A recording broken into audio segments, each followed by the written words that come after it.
really enjoyed reading this recently. I know many of you are quite into graphic novels, and graphic novels isn't something that I'm massively been into in the past. I'm trying to sort of rekindle that. A Mouse is probably the only sort of serious graphic novel that I'd ever read. And yeah, I decided to read this one, Wake, which wasn't a recommend, but it's, it's one of the kind of top graphic novels that are out there. And I started reading it here on this, which is the Big Me 751, which is a nice little reader actually that I've been trying out recently.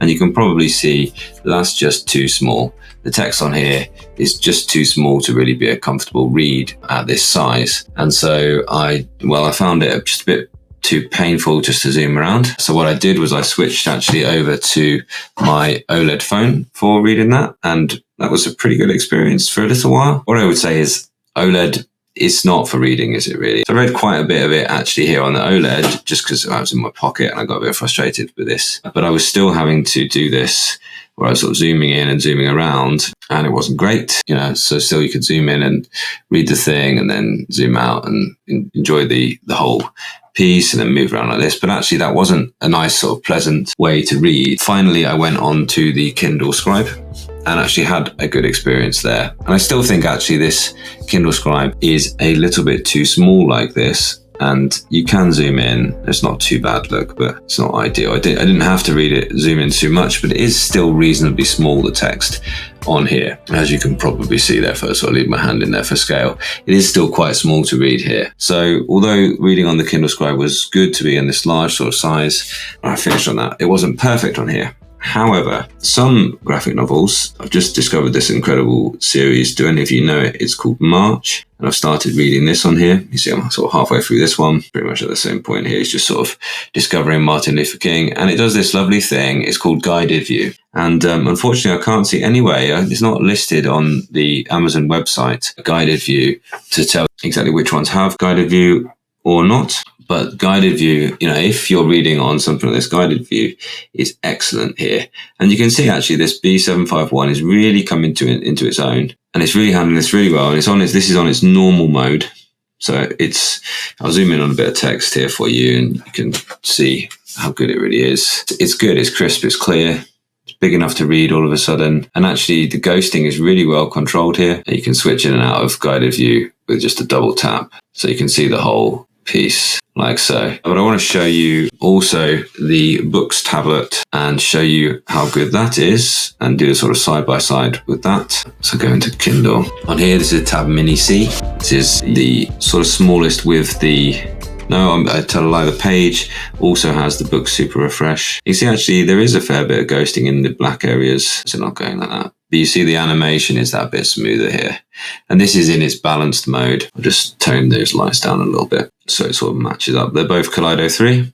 So you have the same panel there. You can just see though, if I do need to zoom in, actually it is a bit smoother. Those animations are those little bit smoother here on the books. And of course, it's a little bit bigger as well. I'm certainly not unhappy with this B751. I've been quite pleased with it for this type of graphic novel here. I've been really enjoying that. And also, I must say as well, the battery life on here is quite good.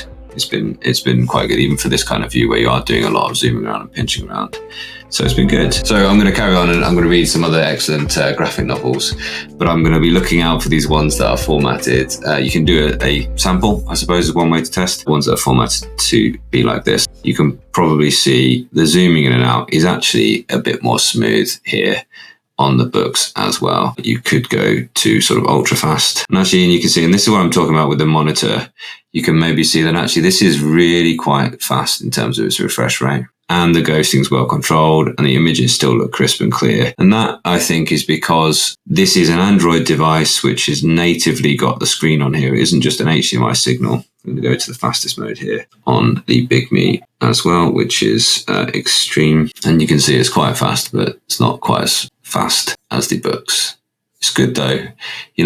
Big Me get a lot of criticism for their software, but actually these two devices, the big screen and this one, I've certainly not enjoyed. I've enjoyed using them. I don't think they're quite where books are, but they are good devices to use. And as I say, I'm really looking forward to, in a way, the kind of bit of a battle on this large size e-ink panels that we're going to get soon. One other thing that I was really surprised about, actually, The Economist app. My wife asked me to get us a subscription to The Economist as an educator, which is a nice discount. If I show you here, if I just go back to home, I'm on home on both of them, and I'll go back into their normal modes, which I do think for both of them, they're both gone automatically into their normal modes anyway. So balanced is what I would consider to be the normal mode here, and normal over here as well. And you can just see, the ghosting color is the same on both. I think the image actually looks quite good on the Big Me, to be honest with it. But now if I start to sort of go into things, you can see it's much slower here on the Big Me, and actually sort of painful to use at times. I found it, it's just a slower experience getting around. I was trying to get back out of it, and it's better than it was last time, actually. You can just see straight back on the books. Took a moment to go back here, sort of several presses. The interesting thing is that this generally, the user interface is generally quite good for getting around. So in any kind of normal situation, I've actually found clicking around to be quite good, but it's just in that app, the Economist app, it seems to be a bit slow. And if I go on the OLED and go back to the Economist here, you can see it isn't just a fault of the app. I think maybe it is a little bit of a slowish app on its own, but the OLED is obviously handling it really well, whereas the Big Me really quite slowed down. You see, hard to go back to the home. How many presses am I going to need? I don't think it has frozen the whole device look. No, it's just the Economist app. So there we are. So I don't expect this small Big Me to be like a great all-round tablet. Good reader. Battery life is good experience of reading graphic novels so far on there, as long as they're in that guided view. But anything which is formatted for anything bigger than a sort of A5 size is not going to be a good view. It's going to be too small, and you're not going to want to pinch and zoom. What I would say here about the battery life as well is that I did have a wonderful comment just recently talking about the Books tablet, and generally this one and 3C as well. And there's been a lot of criticism for the battery life, and they've had to really beef up the battery here just to get it through a day, really, of use with apps. But when you treat it like a reader and you go ahead, you can just flick down and pop it into airplane mode, and all its communication is off. And generally you're going to live in do not disturb mode. There it is, yeah.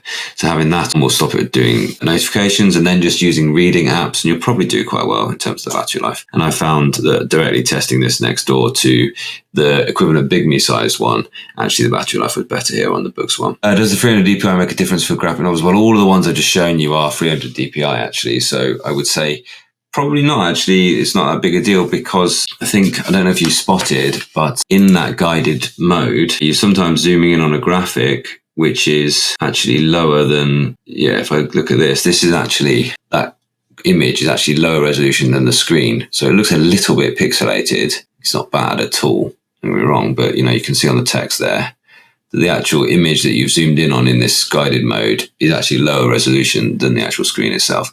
There's nothing wrong with that. It looks fine. So I wouldn't think it's the biggest deal. But 300 DPI is a kind of current gold standard at these sort of sizes. And certainly only a few have them at this sort of size. What I didn't show you was that same graphic novel on the larger black and white screen, which might be an interesting thing just to see. And here you wouldn't need to use the guided mode, you see, which is an interesting thing. And it just looks good. And then you could decide to go into the guided mode. Great. I'm really looking forward to getting into this series, to be honest. I've obviously seen Selma, the movie, and I'm very interested, massive Bob Dylan fan. When I read about civil rights movement, I just get straight in there with the whole kind of scene, and I'm really fascinated by it. Looking forward to reading more there.